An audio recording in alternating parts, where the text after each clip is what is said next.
It's Okie, Illinois. That's it for tonight's 6 o'clock report. Thank you for watching. Join us in just a moment for Capitol News Conference with House Speaker Joe McCorkadale. We'll see you back at 10.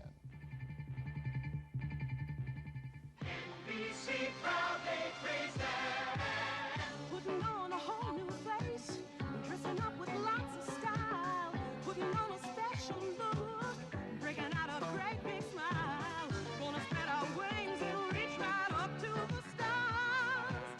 No one is prouder than we are. and a touch of mystery. Take a look at all that's new. Share a taste of victory. Feelings of nostalgia too. Gonna spread our wings and be the best you can see. No one is prouder than we are. Going out to set some trends. Wanna laugh and dance and sing. Visit with some dear old friends, gonna cover everything. Gonna spread our wings and show off all that we've got. NBC proud as a peacock. WSFA TV 12, Montgomery. Dolly will not be seen tonight in order that we may bring you the following WSFA TV News special presentation.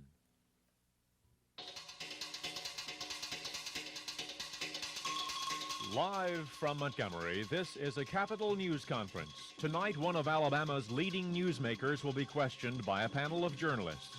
Now, here is your moderator, Bob Howell.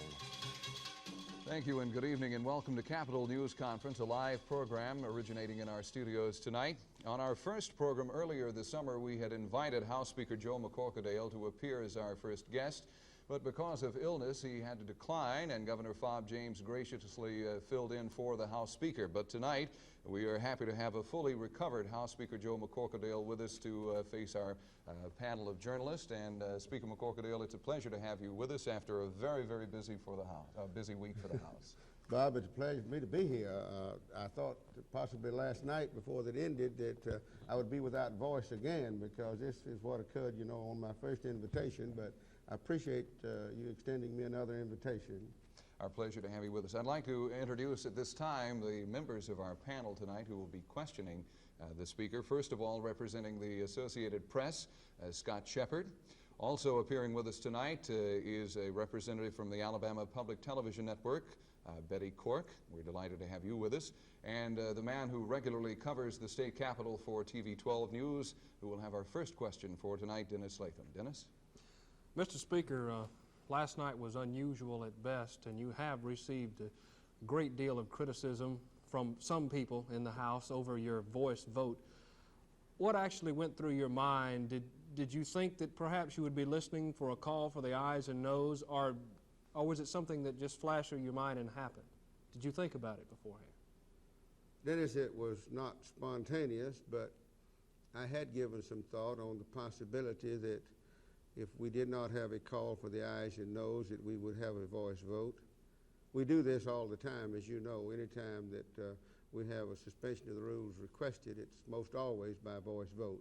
We approve the journal at the beginning of each session with a voice vote, which we must suspend the rules to approve the journal each day. There were many members of the House, and I certainly would not name anyone that would like and did like the idea of not having to push a button on that particular vote. Those of you that were in the House chamber, I think, could say with confidence that the vote was there on suspension, which is a 4/5 requirement, because there were very few noes, and it was interesting to note that many that had voted against suspending the rules by a recorded vote were some of the loudest in their voices to acclaim the suspension with the voice vote. And in addition to that, there was no trickery intended in it, by any means. And I think, as I have always done, if there's a close vote, and you've seen me do this many times on a voice vote, I make the statement that the chair's in question and we'll vote, which we would have done this last night had that been the case. As far as any critics on it, I said to you earlier in the day yesterday that I knew that it would be some criticism, but to me it was worth any of it to get an education budget and to get that behind us in this session rather than having to go to a costly, time-consuming special session. One particular thing that I remember one House member saying is that because of this, they have lost your trust, or they do not trust you anymore. How do you feel about a statement like that coming from one of your House members? They don't trust you anymore. Well, I suppose that it would be more than I should suspect if all 104 others agreed with me all the time. And of course, I have served in that House for about 21 years now, and I have served now into my 5th year as Speaker. And I don't believe there's a House member that can say that I have ever misled them or given them any reason to doubt my word on an issue. Thank you, Dennis. Ms. Cork from the Alabama Public Television Network. Mr. Speaker, after the vote last night, Representative Cecil White said that he was forming a coalition of House members to oppose the administration and the Speaker of the House, I think was his words. Do you think it's likely that he can really form a coalition of 40 House members as he claims? And if so, how much could it affect legislation in the future? Betty, it would be regrettable, and I would hate to think that any elected official in Alabama in any capacity serving in an office of trust would let something that might be petty interfere with the duty of that office. Now, I don't believe that anyone in the House will do that.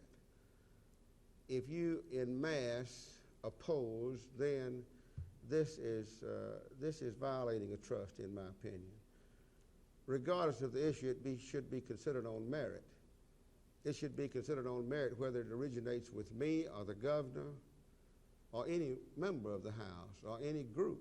The merit should be considered. And as far as opposing the governor on every issue, the governor was elected by a vast majority of Alabamians. And so I hope this doesn't occur. It could be very, very damaging to the taxpayers of this state, and that's what we have to look to in our actions. Thank you. Scott Shepard from the Associated Press. Scott? Mr. Speaker, after the budget was passed by the House yesterday, the governor issued a statement saying the budget was fiscally sound. My question is, in light of the $20 million reserve rule, which I think you pushed through the House, is this budget fiscally sound? Scott, it is if our economy remains stable at all. As you know, the Alabama Special Educational Trust Fund budget is a very sensitive revenue budget, and by that I mean that the revenues that fund education in Alabama are very sensitive. Sales tax, income tax, utility tax, these are the big funding areas for education in Alabama. Any downturn of the economy, these areas are those first affected. Now we're projecting about 11.6 growth rate.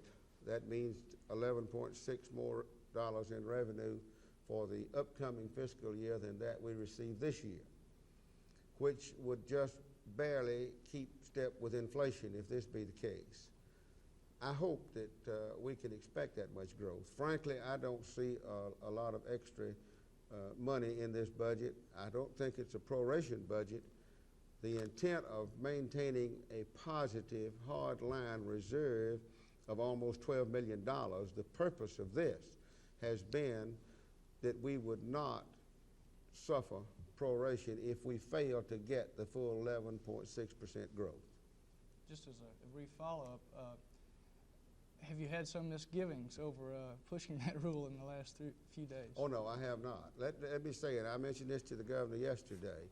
If that rule has not served but one purpose during this session or in some past sessions, we have saved enough money by having that rule protecting the general fund of this state to more than pay and offset any damage that it might do, because we must maintain fiscal stability and be fiscally sound in our actions in this state.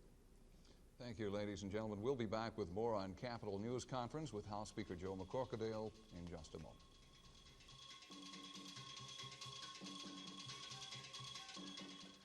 Your kids will love McDonald's Happy Meal. It's food and fun in a box. It's a hamburger or cheeseburger, regular-sized fries, regular-sized soft drink, and a McDonald's and cookie sampler. It all comes in a Happy Meal box with games, puzzles, jokes, and a prize. A prize? It's a hamburger or cheeseburger, regular-sized fries, regular-sized soft drink, a McDonald's and cookie sampler with games, puzzles, jokes, and a prize. I've got a Happy Meal. Nobody can do it like McDonald's can. Maclinden Furniture consistently offers the biggest everyday discounts throughout the store. That's what's made them #1. Sample these discounts. Right now, you'll save $130 on this 5-piece dinette. The 4 chairs and large table in Colonial Honey Maple are a low $169 direct. Save $200 on Singer's famous Sugarbush Inn bedroom in Honey Pine. Get the dresser with hutch mirror, headboard, and footboard, plus 5-drawer chest for an unprecedented $599 direct. When it comes to furniture, always shop where the discounts are #1. Maclinden Furniture. This summer, plan an energy-wise vacation in an RV from Pat's Coach Sales. Turn off your house and turn out a name-brand recreational vehicle from Pat's for an economical RV vacation. Pat's Coach Sales has Class A motorhomes, mini motorhomes, travel trailers, and more. From Terravan, Fleetwing, Keystone, and Snapper, and up to $2,000 discounts on Allegro motorhomes. Don't give up your much-needed vacation. See Pat's Coach Sales for an energy-conserving RV vacation. Pat's Coach Sales, 10 West Boulevard, Montgomery. In case you're just joining us, this is Capitol News Conference. We're live in our studios tonight. Our guest is House Speaker Joe McCorkadale, who's being questioned by a panel of journalists. Dennis Latham has the next question. Dennis? Mr. Speaker, of course, we've been talking about the education budget, but there's a lot of other legislation that's gone through or has yet to go through, and one of them that the governor is particularly interested in is the Constitution. The House Constitution and Elections Committee has worked on that a long time. How much of a chance of any or all of the Constitution getting passed by the House in a form acceptable to the Senate, how much of a chance will there be Monday week, the last day of the session? Then it's the posture of that piece of legislation now is that it will be the first considered after we finish local bills Monday upon our return. It's unfinished business. Frankly, it'll be ahead of the special order calendar put out by the Rules Committee. It's been a lot of work, many hours put into that document by both the House and the Senate and both committees. Of course, you mentioned the Senate being agreeable to what we should send back. Also, we have to consider what the people will accept, because this is merely a starter on what we do, because it'll ultimately be resolved by the vote of the people if we can present it to them. What has been determined now is it is physically impossible to get a complete document.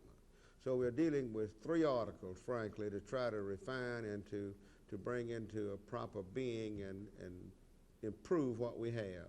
We're dealing with the executive article, which would allow some reorganization by the executive department, by suffrage and elections in that area, and into the impeachment article. So these are the 3 articles that are being dealt with now and will be presented to the House on our return.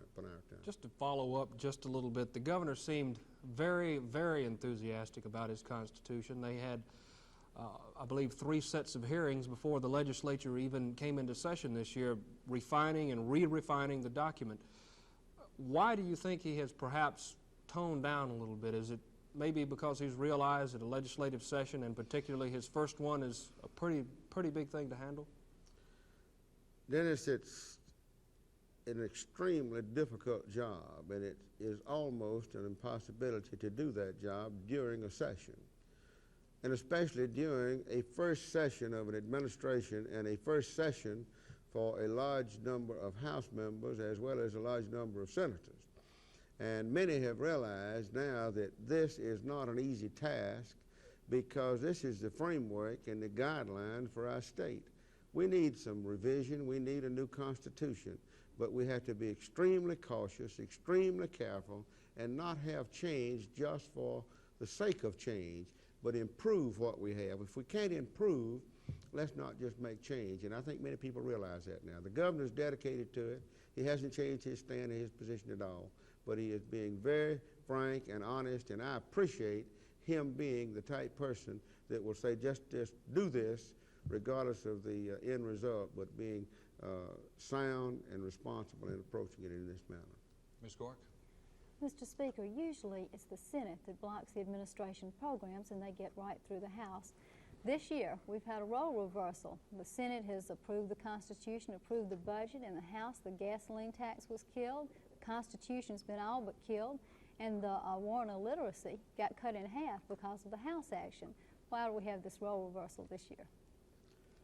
Well, Betty, we're a very responsible House. And I mean that sincerely. I'm not being facetious in saying that. I think that the House has gained that posture, and I'm not at all insinuating or indicating that the Senate isn't either, because you heard me the other night, and I say again, I compliment and commend the Senate on their action. But now remember, on both budgets, both originated in the House and both went from the House to the Senate.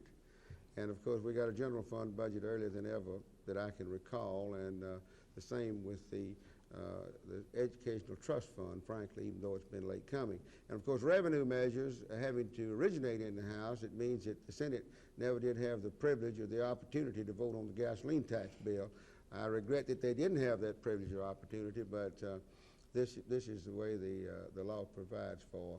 But I think that now one thing that's a little different than your question, but I'd like to add at this time for the people of this state to understand, never have I known three offices to work together in the manner that the Lieutenant Governor, the Governor's office, and the Speaker's office is working together now, because we are in constant communication and contact, and it's just tremendous. And I think this is a great benefit to the people in Alabama, and I know that it's a real comfort and joy for me.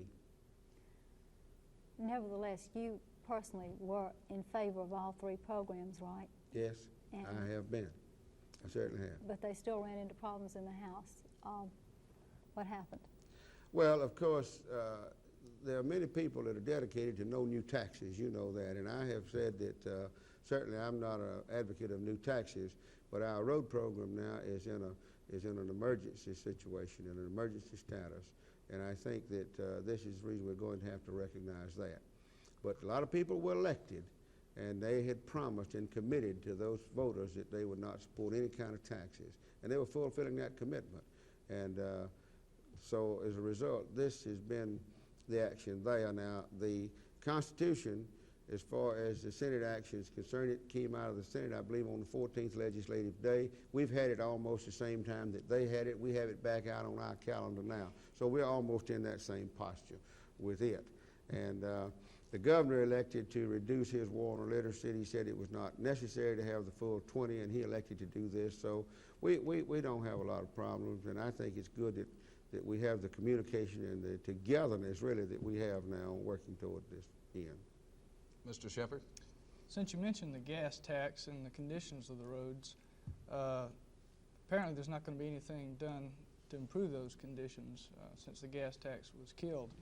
Do you think the governor's going to have to come back next year with maybe a different plan for funding a repair program, or what? Scott, it is going to be necessary for this legislature to look very carefully and search diligently by February to look at a program. What we have to recognize is that inflation has caught the highway department in the cost of construction. We know what equipment cost is done. We know what material cost has been and labor cost. And so this has been skyrocketing to the highway department. While this has been occurring, like last month, we had almost a 5% loss. Now, not a 5% loss in revenue and gasoline tax in June of '79 from June of '78. We're losing revenue over there. So we're not even nearly keeping pace. So rather than having the dollars to spend to maintain, we're not having them. And, you know, we must maintain a good, solid highway program if this state is going to progress and the people are going to have the safety factor and all. Will that take a tax? It definitely will take a tax. It'll take a revenue measure of some sort. Our next question, Ms. Cork.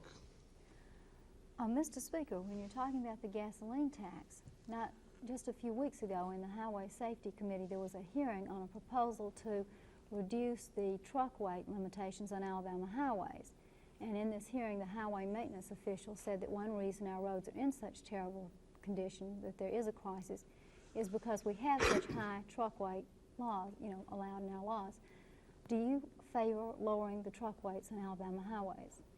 We have the same truck weight on our interstate highways now as every other state around us. Our almost identical, because we have the 73,280 pound interstate weight law.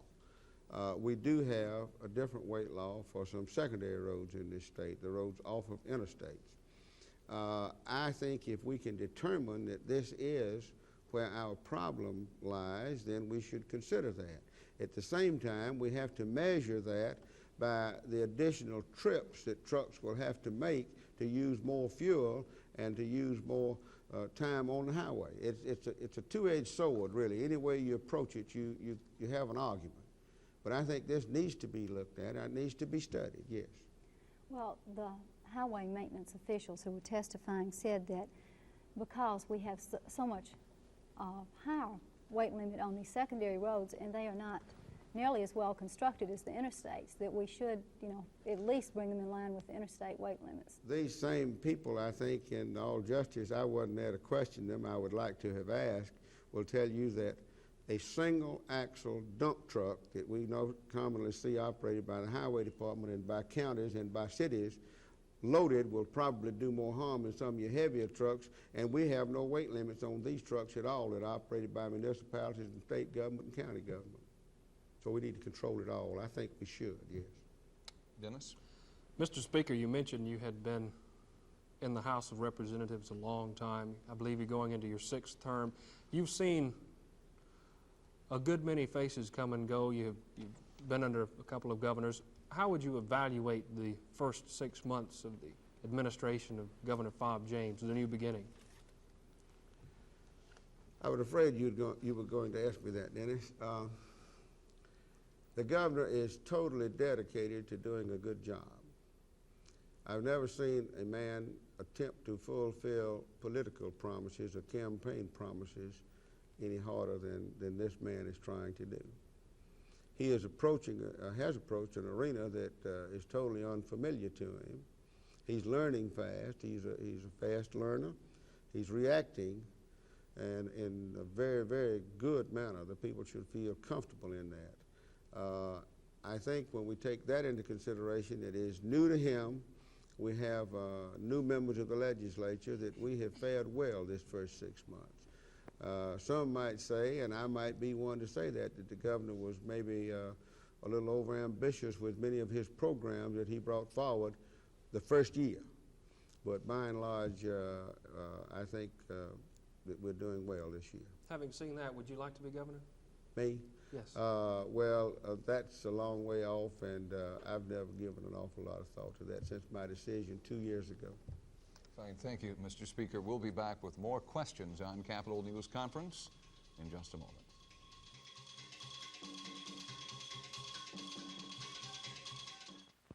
Gee, it's hard to face giving up taste when you give up calories. Have a diet drink. The taste isn't much of a treat. This is sugar-free Dr. Pepper.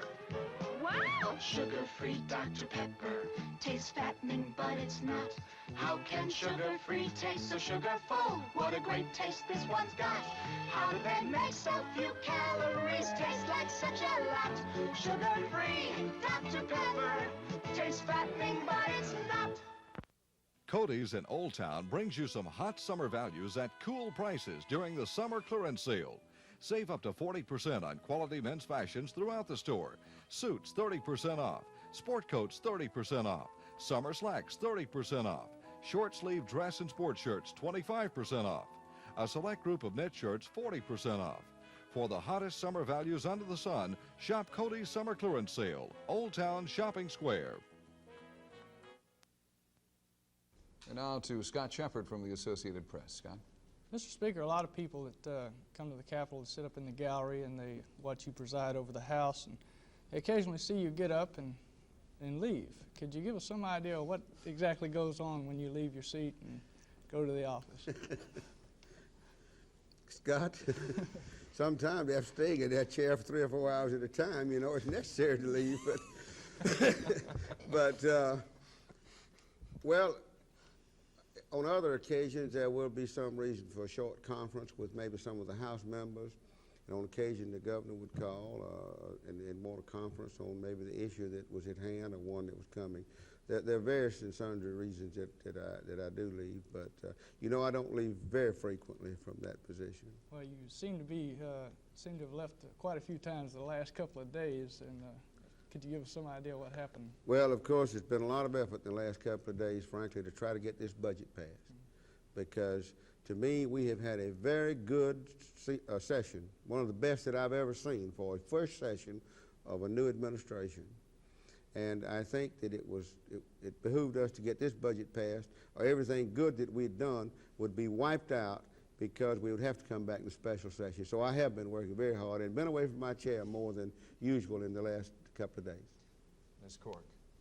Mr. Speaker, one of the reasons we have a problem with the gasoline tax revenues, with the education revenues being dependent on inflation, is that over 80% of the taxes in Alabama, I believe, are earmarked. That's right.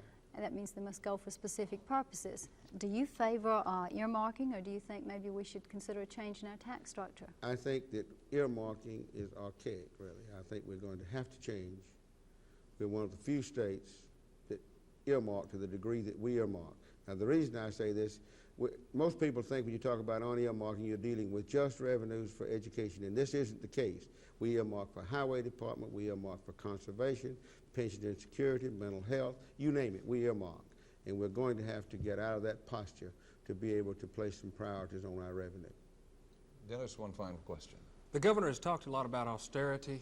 This of interest now because of the economy. Part of austerity program is ending duplication.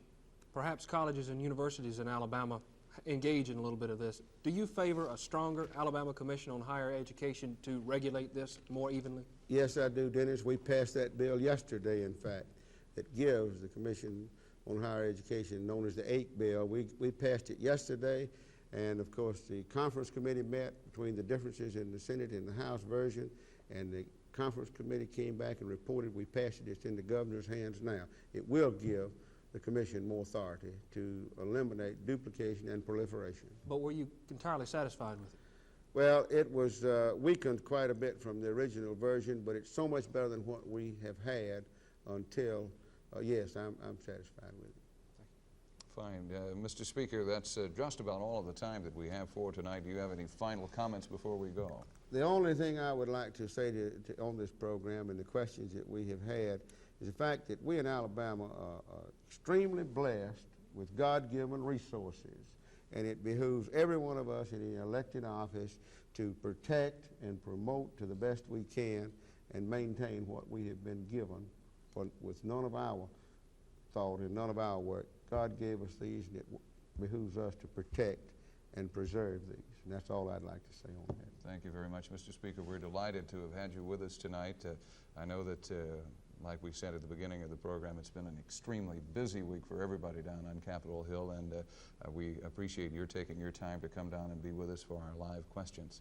Once again, I'd like to thank the members of our panel tonight who have appeared on Capitol News Conference, representing the Associated Press Bureau here, one of the gentlemen who covers the state legislature on a regular basis, Scott Shepard.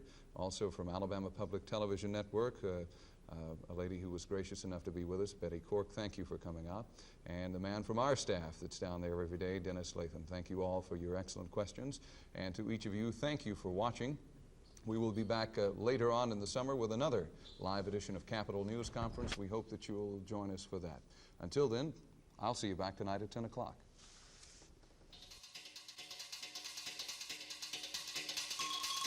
This has been a Capitol News Conference with our special guest, House Speaker Joe McCorkadale.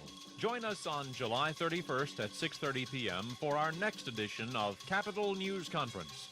This program has come to you live from the studios of WSFA TV.